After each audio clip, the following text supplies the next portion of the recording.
So we cleaned up the box, cleaned up the overspray for glue so that it looks a little bit better. And we have the second side being glued together now. So that should be tacky enough that I can take the tools off of it. Da-da-da, da-da-da.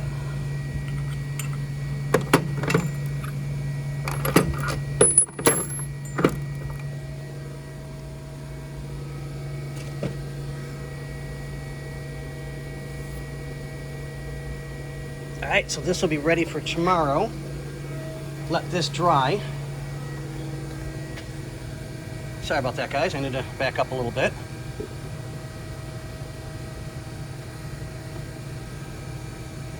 Leave that with some weight on it for a little bit overnight. There we go. All right, guys. Short, sweet, to the point.